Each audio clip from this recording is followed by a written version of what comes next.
Right. All right. Y'all got to excuse any inconsistencies, any fumbles. If I stand right here on one spot and trip over and fall, don't worry about all that. Just listen to the message. How y'all doing? All right, fine, sir. Okay.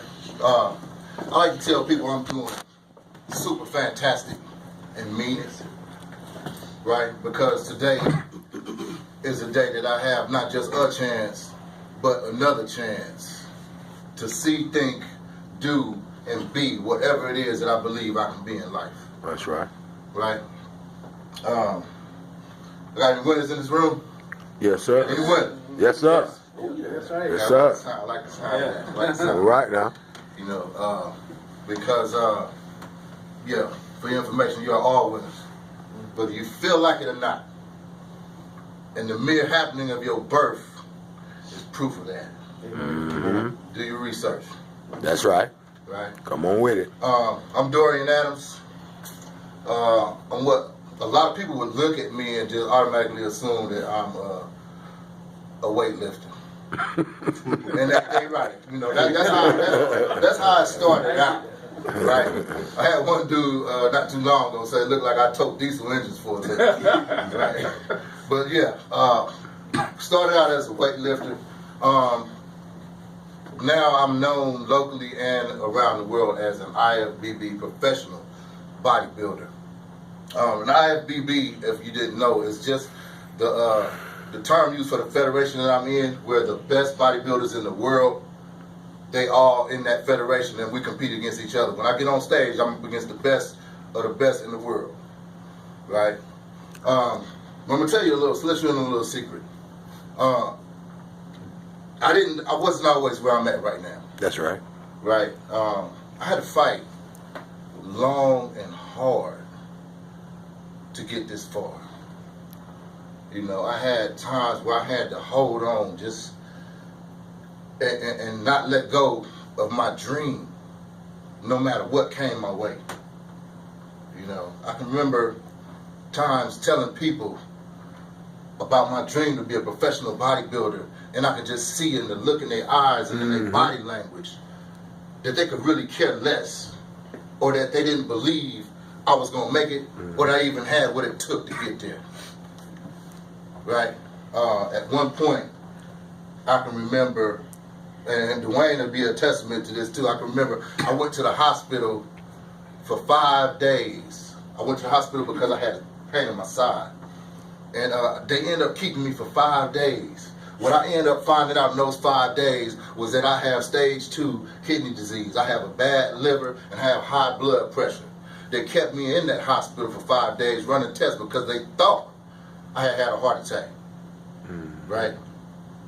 On top of all that, the doctor comes and sits there with his bedside manner, you know, and tells me, hey man, you need to quit the sport of bodybuilding or risk going to an early grave. Wow. Right? That was a lot for me to deal with right then. But the thing is, what I'm trying to tell you right now is that was almost 6 years ago, and I didn't give up the sport of bodybuilding, and I'm right here standing today. Amen. Say it. Amen. Say it. You know where it come from. Anybody here got goals? By show of hands. Anybody got dreams, aspirations? All right. All right. Okay. Right. So in my opinion, I'm looking at a room full of possible doctors, lawyers, dentists, actors, athletes, musicians. That's what I'm looking at right now, and it's all good. Whatever it is that you choose to do, I will be the first to salute and support your efforts. What I'm here for tonight, though, is to actually equip you with some of the tools that you may need to use on your journey to your destination. All right. Right? See, the thing about it is, who gonna get in a car and drive from New York all the way to California without GPS or road map? That don't make no sense, right? You want some type of guide to get you there, to help you navigate through the process. I got to get 3,000 miles in this car, and I don't know where I'm going. I don't know how to get there. unless I get some direction. Same thing with getting dropped in the middle of a hostile jungle. You want some type of guide or aid to help you get to where you're trying to go. And that's what this is all about. The first thing I'm going to give you tonight is called Move Without the Ball. That's what I want you to let resonate. Let that stick with you. Move without the ball. There's going to be some more points coming up, and it's going to basically this will cover what I'm trying to get to you. Move without the ball, right?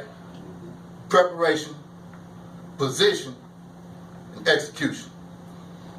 Now, when I say move without the ball, what I'm saying is I'm saying that to say, through your course of trying to reach your goals, reach your dreams, you're going to have obstacles. You're going to have some things that you have to get better with. You're going to have some studying to do. You're going to have some challenges. You're going to have some sacrifices you're going to need to make. You're going to have some changes that you need to make. And all of this is going to have to be done long before you're going to even get a chance to see your goals or dreams even begin to come into focus. You get what I'm saying? Yes, sir.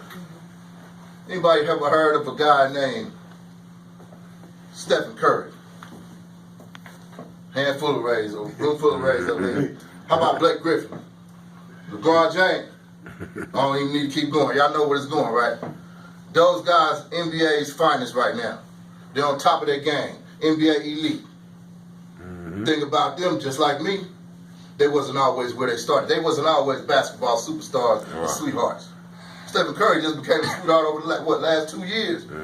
We see potential, but he just blossomed. Boom. Yep. Got the trophy. Yeah. Where I'm going with this is this. They had to move without the ball. I left the ball in the van. Y'all lucky. I'll show y'all some handles. I lost handles about 50 pounds ago. Now I just do it. Yeah, you was moving without the ball. But, hey, they had work to do. They knew it. They set out on a course that said, I'm going to be at practice 2 hours before my teammates show up. This is moving without the ball. I'm going to be shooting 1,000 three-pointers. I'm going to shoot all the way from all the way around the arc. I'm going to do this every day. I'm going to dribble with my right hand. I'm going to learn how to dribble with my left hand. I'm going to learn how to cross dribble. I'm going to learn how to dribble with a blindfold on. I'm going to study my plays. They had to do all of this. Study the plays. They had to study game footage. Right? They had to listen to the coach. They had to be coachable.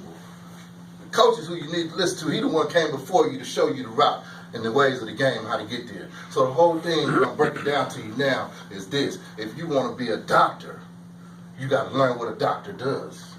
You have to learn, well, what kind of clothes does he wear? You need to know something about being a doctor before you get to the point of being a doctor. That's what you call moving without the ball. A, B, C, D, E, F, G. You can't skip, right? You want to be an actor? You got to learn how to walk in there. You got to learn, you might have to learn Shakespeare. You might have to learn, some different ways and methods of normal acting. Everybody else sees somebody on TV on a commercial or something, but it's way more to acting than that. It's enunciation. It's body language, posture, right? So these are the type of things that come along with the territory when you pick a goal or pick a dream or something you want to chase and you want to aspire to. You have to dot the I's and cross the T's. Basically, you got to move it out the ball, right? Tell y'all something about what I have to do to prepare for a bodybuilding show, right? First of all, I have to eat 6 times a day. I get up at 4:30 in the morning every day. I have to do cardio. That means I got to do either walking on the treadmill, jogging, walking outside, elliptical. I got to do something like that for about an hour a day, every day, right? Like I said, I got to eat these meals, 6 meals a day, right? And I'm not eating McDonald's. I'm not eating churches. I'm not eating Burger King.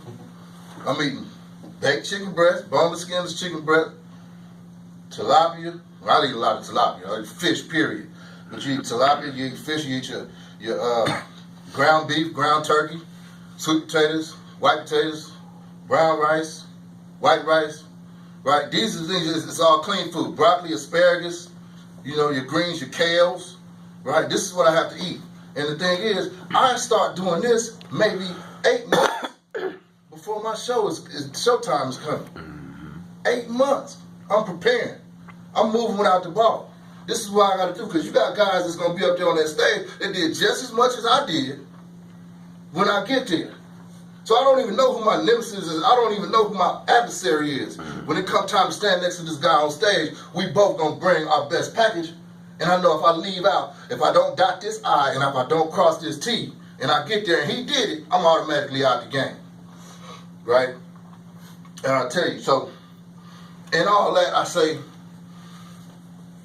I do a lot of exercise. I'm in the gym 24/7. Sometimes twice a day. Sometimes I have to come back and do a touch-up session.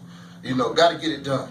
You know, and like, you know, had a partner of mine. Like, I eat a lot of protein, right? One of my partners, I was at work one time, and he saw me eating. I was eating my meal. It was break time. I had to get my meal in.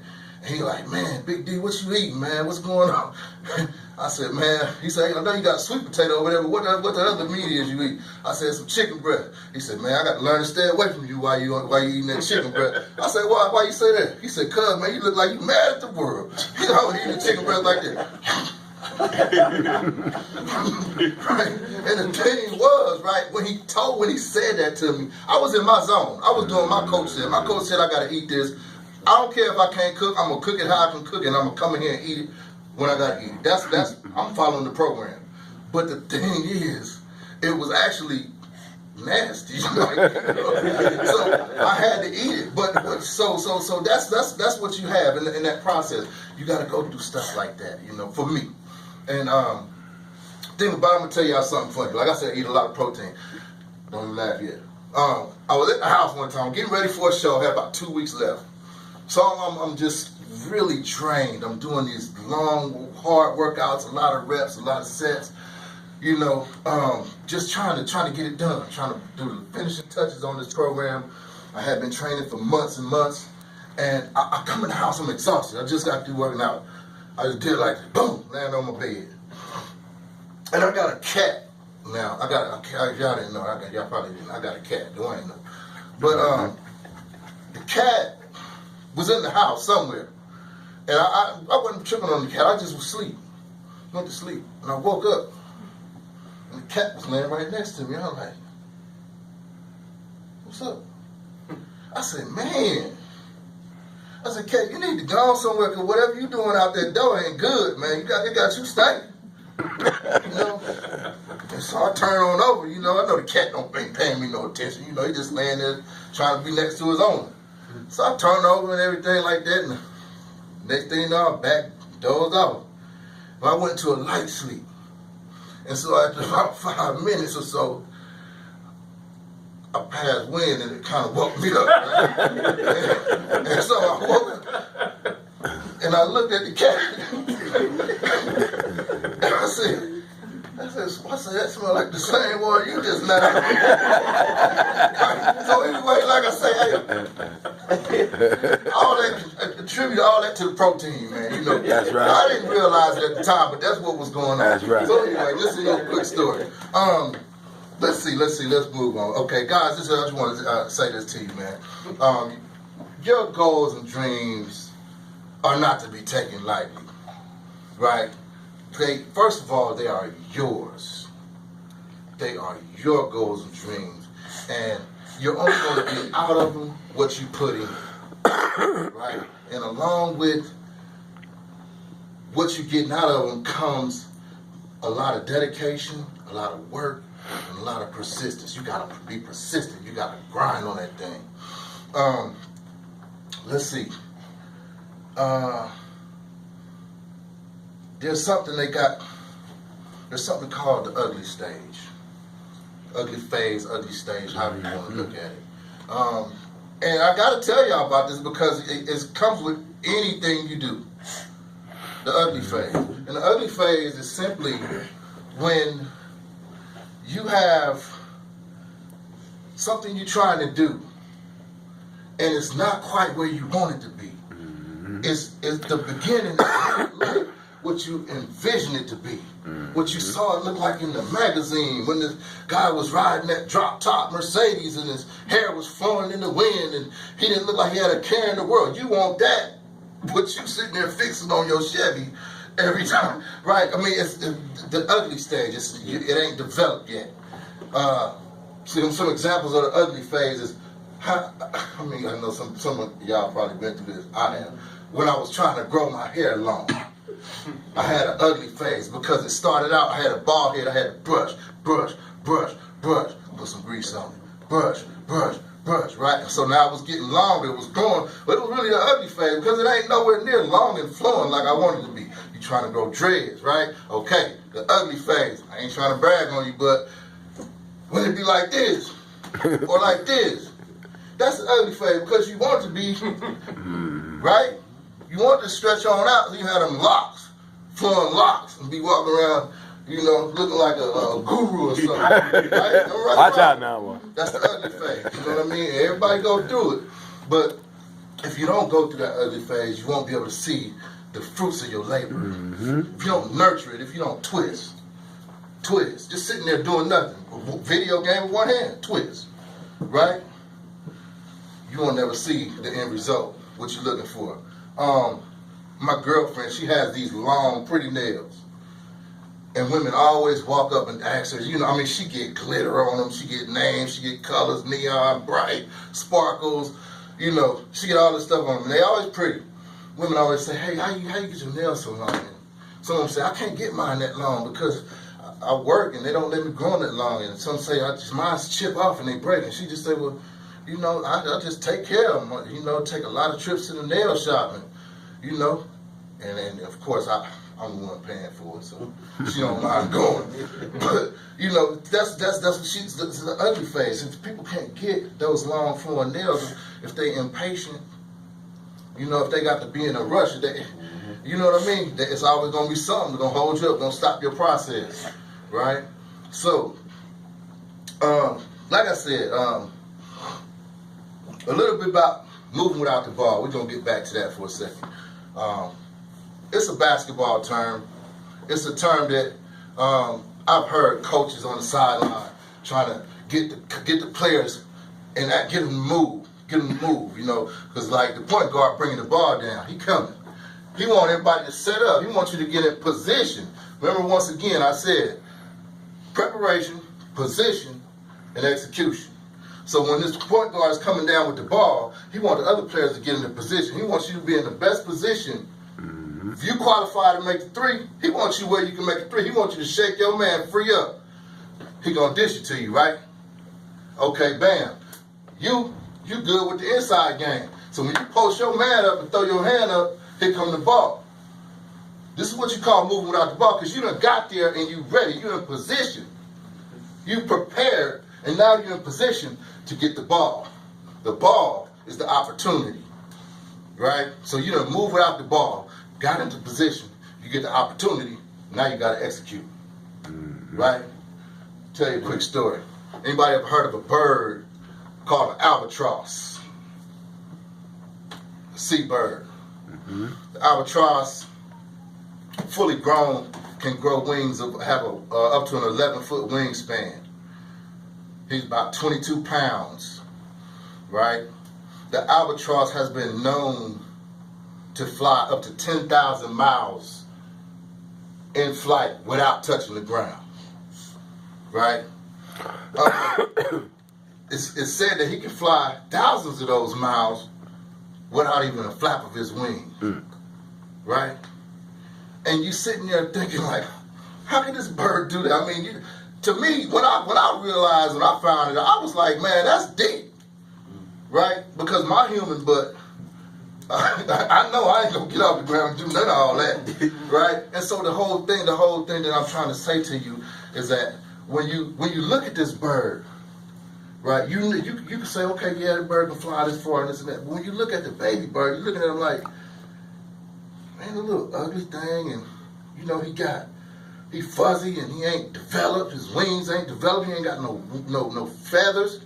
He got like little fur, right? So he can't even fly. Matter of fact, he can't even feed his own self, right? Thing about that is, like, that's it's just mind-boggling on what he about to do. But what I want to get you guys to understand and believe right now today is that just like that baby bird, it is written on your very DNA to do mind-blowing and amazing things in your lifetime, regardless of what you look like. See, because what you start out as, where you start, don't have nothing to do with where you're going in life. You got somewhere to go and you're going to get there. That's right. It's written on your DNA, just like that bird. You wouldn't think this bird is finna fly 10,000 miles non-stop. You wouldn't think that, That's right. right? Same thing going. Don't judge that book by the cover. It's something more inside of that than what you think just because you're looking at it. Amen. It has nothing to do with the truth, right?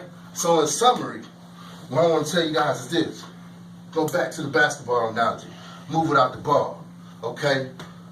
We understand that we're going to move without the ball. We understand that the point guard controls the ball. He's going to control the tempo, right?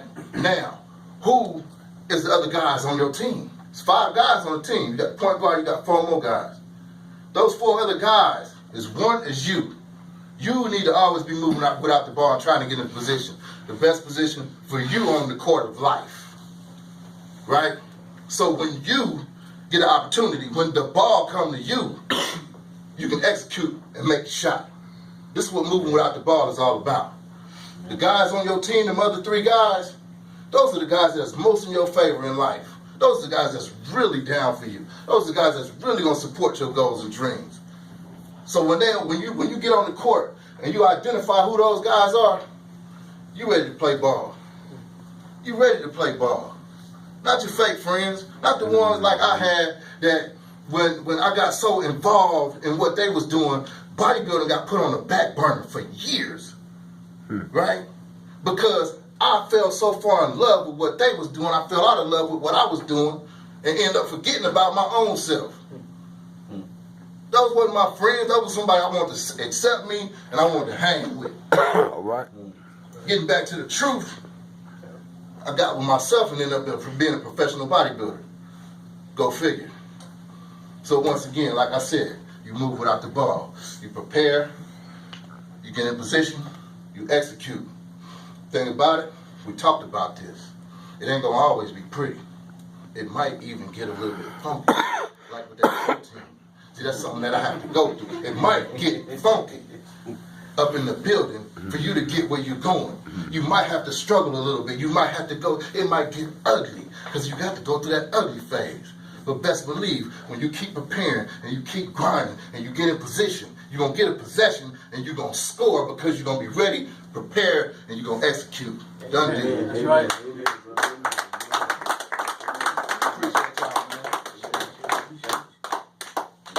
I'm through. I'm gonna lock my knees now. Yes, sir. Appreciate y'all time, man. All right. Thank you, sir. And y'all have any questions? Yeah, lay it on me, man. I got a question. What's up? What You all right?